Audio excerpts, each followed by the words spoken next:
So welcome, hello, and a very warm welcome to all of you to our first edition of the Digital Education Week. We are so happy to have you all here. Well, at this point, where vaccines are possibly in the near future, we can take a look at what has changed in the educational sector and really focus on the future, rather than just, coping with the situation. This is why we created this whole week of amazing talks and tutorials for you to really go get starting. We're looking at 17 lectures, four of them being held by teachers, so you'll get a first-hand experience of this and the last year's challenges as well. We have 4 tutorials and 4 coffee talks where you'll be able to exchange with our experts and the other attendees. The event will be available not only in German and English, but we also have 2 talks, one of them in French and one in Spanish. One information ahead, as this lecture, most of our lectures will be recorded, so you'll be able to watch them on demand on our YouTube channel. Of course, you don't have to worry about privacy. Your names won't be shown in any of the videos. Coffee talks and the networking won't be recorded, so feel free to discuss without any hesitation. With me now is the CEO and co-founder of eScroll, Dr. Michael Maurer. Based on his experience as a university lecturer and textbook author, combined with his PhD in cloud computing, he has founded the most promising learning platform in all over Europe and has created a leading path in digital education. Michael, I'd say the word is yours. Thank you very much, Teresa. I'm very happy to open the Digital Education Week with you. I'd just like to go shortly through the program. We really have a variety of excellent lectures and coffee talks, ranging from the fields like mathematics, French, Spanish, Latin, so languages, but also biology or geography. We give hints on how to digitalize textbooks in a meaningful way for a variety of different subjects and also for a variety of different age groups, starting at the primary level, over secondary levels 1 and 2, up to school leaving exams and even university levels. We achieved this by including explainer videos, for example. We will show you how to use mathematical formulae for easy but also for difficult tasks. And we also will show you how to use audios, for example, for languages that you can also create with eScroll. eScroll is not only used for textbooks, but it's also available as an onboarding tool for employees, for onboarding and further education. We will also have 2 talks about that. So you can also check that out. We learned that eScroll is not only suitable for students, but also for adults. And yeah, this is also a new and very interesting approach that you can use eScroll with. As Teresa already said, all lectures will be bilingual, so there will always be a German and an English version with Spanish and French as well. Also, our whole platform will be translated into French and Spanish in the next weeks, and we're also already translating into Serbian, Russian, and Bulgarian. So there is a lot new to expect, and lots new markets and lots new languages to be added to our platform. Last but not least, I want to mention that we also partnered with A1 Telekom Austria, who are a proud sponsor of this event, as well with our partner SchoolFox, that will also hold 1 or 2 talks about school messaging. Before we go into the next steps, I would just like to talk a little bit why we claim that eScroll is a learning fascination. We already knew that we created something, a really good learning and teaching platform. But when a teacher called me and told me, do you know, Dr. Maurer, I've been frustrated and demotivated for 10 years now. I didn't like it, my students didn't like it. But when I started to use your app, I started to like teaching again. And I see that on my students' faces as well. And once we realized that, we thought, okay, how do we even achieve this?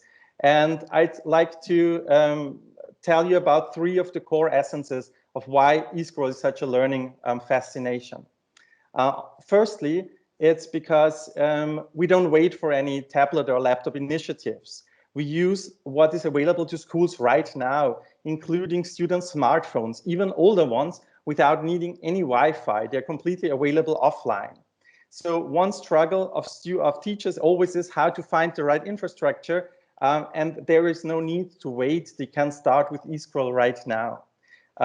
Secondly, because we make fun and entertaining, yet accurate and high quality courses for every textbooks, where we take the social context of students and translate them into a digital learning platform. So the students, they really love to learn with our app. They like to collect acorns, play through levels, challenge each other. That's what really motivates them, and so that they want to learn on their own. And thirdly, it's because we don't forget about the teachers as well. We make them the life easier as well. They tell us how fast they can give homework with eScroll and how much time they save every week by no longer having to correct tests, because they can conveniently view the results and learning analytics through our platforms. So yeah, to repeat, if you look for any learning or teaching platform nowadays, it is so important that it's available on smartphones, available offline, that it includes the social context of students with gamification to motivate, and that you also think about the teachers and give them benefits as well.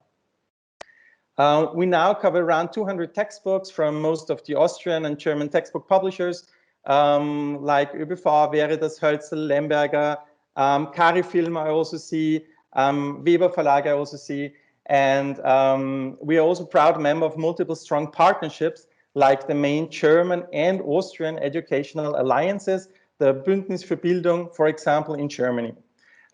We cover all subjects from biology over English to mathematics, German, Latin, Spanish, French, you name it, we have it.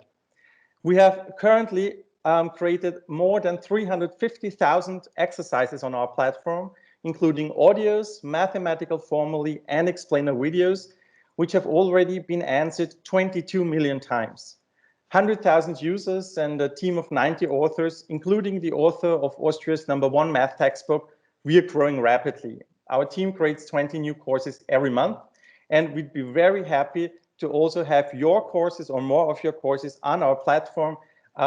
This week is an opportunity to talk about new projects, to schedule meetings with our experts, and to see how the journey will go on. That's as far from me. I'd like to give back to Teresa to explain more details about how this Digital Education Week is going to work. Thank you so much, Michael. I'm just going a bit through the organizational stuff, so I'm keeping this very short. You'll find 4 different types of events: lectures, teachers' expertises, tutorials, and coffee talks. Lectures are speeches of approximately 45 minutes with a Q&A session afterwards. Teachers' expertises will be very similar, only those give you the additional experience of and the additional perspective of teachers as well. Tutorials and coffee talks will be shorter. They will be about 30 minutes each. At the tutorials, you'll be shown a live demonstration with the focus on one specific topic. And in our coffee talks, it's time for you to join. Just grab a cup of coffee and join us for discussions from the educational sector, and really go get into the topic. All of the events will be set on our two stages. The main stage that we are currently are, so you've already found that one. And our second stage is the A1 Telecom Austria stage, short A1 stage. You'll always find the correct stage on the event itself. And you may have also received one of our emails where you can find them as well. And you can always go on our website to the Digital Education Week and see a big budget of every stage. And you can just join whenever you like. I'd also advise you to jump right into our networking launch. Use it to exchange and inspire each other. We also have something that's quite uncommon. If you specifically want to talk to one of our speakers, just schedule a meeting. Click on our website link and see who is the right person for you and schedule your online meeting right away. Of course, you can also talk to the speakers more casually in the networking launch. We will be in this area from 10 a.m. to 6 p.m. every day until Thursday. Friday then will be our final day, and of course we have something planned for you. On our main stage, we'll have a short wrap up and we'll see who joined our digital classroom. Try out the voucher on our website. You'll find it with a QR code to join the class, and maybe you'll be the lucky one to win Austrian hazelnut liquor, as we've already sent out in emails and postal packages for you and your colleagues. As a special treat, we'll also give away additional 10% bonus on our services until July, if you manage to complete one quest of our digital classroom. So I guess that's it for the organizational stuff. All of what I've said before can also be found on our website. And well, what's left for me to say is have a nice time at our virtual event. Feel free to join our lectures whenever you like. Get inspired, get motivated. Now is the right time for you to go get started in digitalization. And most of all, enjoy the very first Digital Education Week. Thank you, Teresa. I just want to reiterate, this networking lounge is really a cool thing. You will like it very much. It makes so much fun just to go around the different rooms, to bubble around, to see who you meet and who you run into. Yeah, you need to try this. It's a very cool tool for networking that we found for you. So thank you very much, Teresa. She will now also already give her first talk about how the COVID-19 pandemic and distance learning changed the way we teach. Yeah, I'd be happy to listen to it and give the word back to you, Teresa.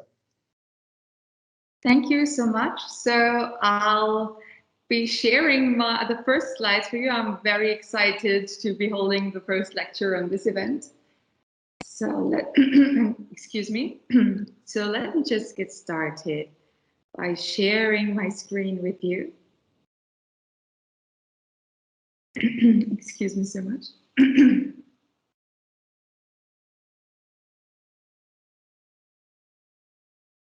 Here we are. So, as Michael already said, the first lecture will be on how did the COVID-19 pandemic and distance learning change the way we teach. As all of you experienced as well, we have seen considerable changes as a result of COVID-19 in the educational sector. All of a sudden, schools all over the world were forced to close their doors to prevent the spreading of the virus. Overnight, alternative methods and technologies had to be adopted. Online learning was no longer just an option, but a necessity. Right now, the situation is getting more and more under control. But the global impact that we have seen in the educational sector has been quite big. In fact, in fact, 1.2 billion children were actually out of school. Teaching staff globally were forced, and that often overnight or with very little warning, to familiarize themselves with online platforms, quiz apps, and so on. The impact was not without consequence, since research shows that the increased retention of information and the reduced time that is needed in online learning will be adapted in future learning. So just that you get a feeling for the numbers, here is a video, I'll play it now, that shows the global monitoring of school closures due to COVID-19. So you really see the immediate effect of the spreading of the virus. The blue darker areas are the where schools were. All schools were closed, and the one that's medium blue is where the schools were partially closed. So you see, there was an immediate reaction. All schools were closed, all globally, not all, but most of them.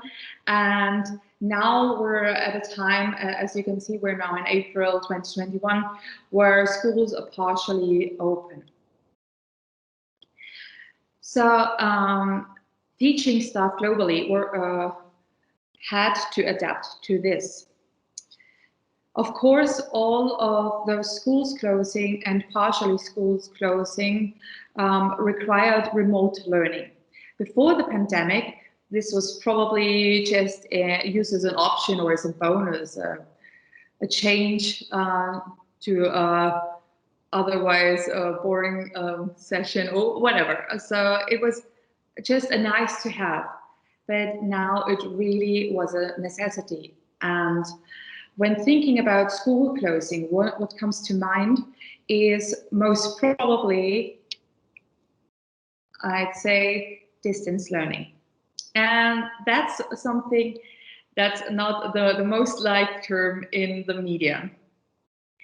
Because as you see, distance learning has had some, I'm sorry, I just lost my path of speech. So as you may have experienced yourselves or your family or friends, there are a lot of challenges that have come with distance learning and with the sudden change from kids going to school to remote learning.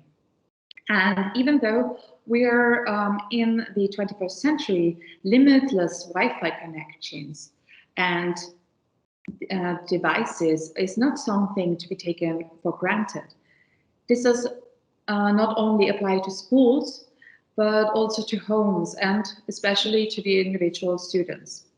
Some students without reliable internet access or the needed hardware struggled to participate in everyday classes. So these are merely impressions of life during quarantine from the perspective of parents. If you had asked me what was the hardest part of battling a global pandemic, I would have never guessed teaching elementary school math. Or we're done with homeschooling, we do anger management now. Or even talking about the preferred alcoholic drink amongst moms was a topic that wasn't unusual on Twitter. So what we can see here is pure frustration. Imagine yourself as a parent working remotely due to the pandemic and having to take care of, let's say, 3 children who are all still in school.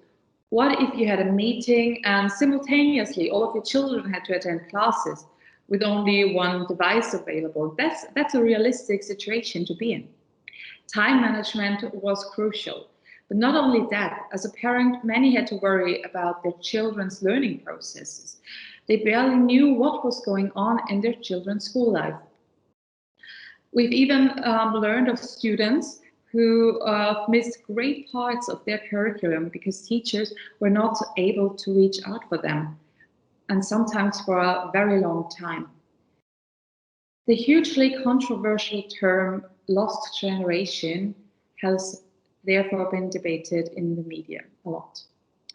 Teachers, on the other side, have felt monitored by parents who, as a result to this whole frustration, confusion, sat next to their children when they attended online classes. With older students, the opposite happened.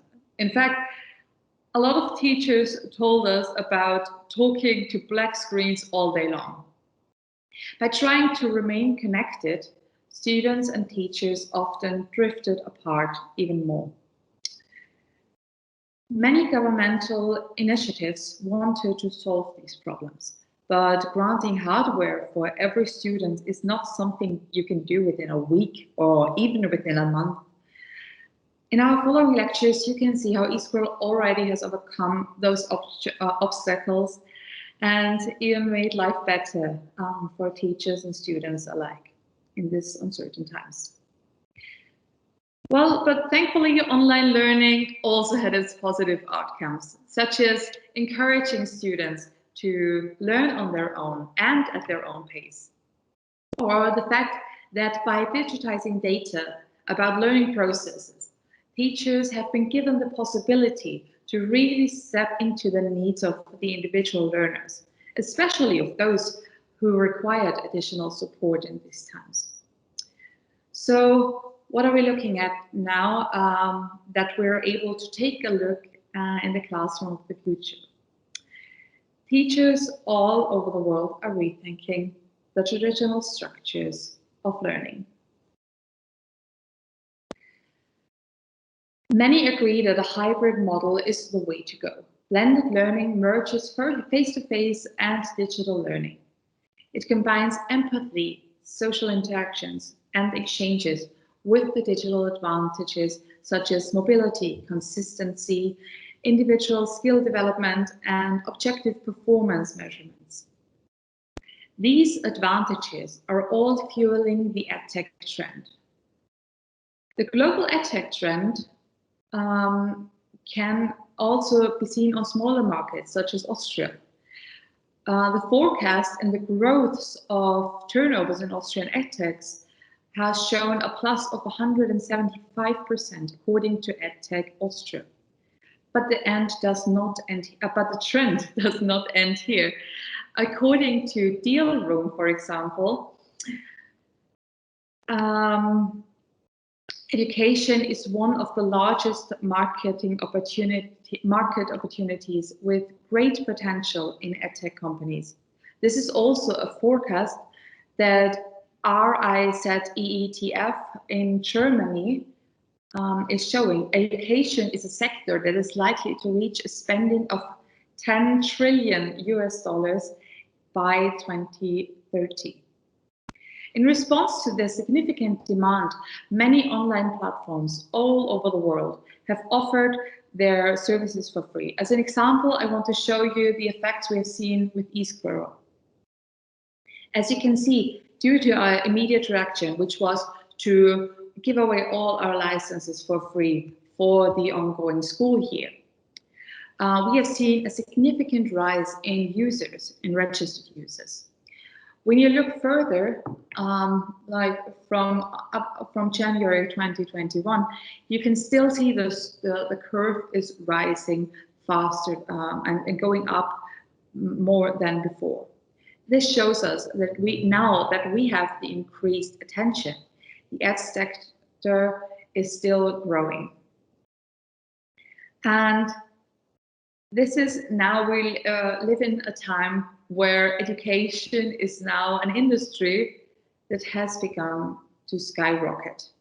If you haven't already started digitizing your content, now is the time to do so. And this is my call for you. Let's digitally enhance your books, your learning material, whatever you've got together. Now is the perfect time to do so. So that's it from my side, from the first lecture of Digital Education Week. I was very excited to share this information with you. So what's left for me to say is thank you so much for attending our welcoming event. And after it, now you have approximately half an hour to go grab yourself a cup of coffee, to, I don't know, talk about what you've just learned. And at 11 a.m., so our first lecture, our second lecture starts, which is held by Michael. It is the lecture 4-in-1, how to combine gamification, blended, mobile, and micro-learning. So you learn a bit more about the strategies behind what I've just shown you a hint of it. And this will be in English. So you can also remain on the main stage because this event will take place here, or jump into the networking lounge and exchange with the other attendees. Thank you so much for attending, and I wish you all a very inspiring and motivating Digital Education Week. Thank you, Teresa, for your presentation. I would just like to ask the audience if there are any questions meanwhile that you want to ask Teresa according to the presentation. Just to give you also the possibility to unmute yourself and get in contact, get in touch right now.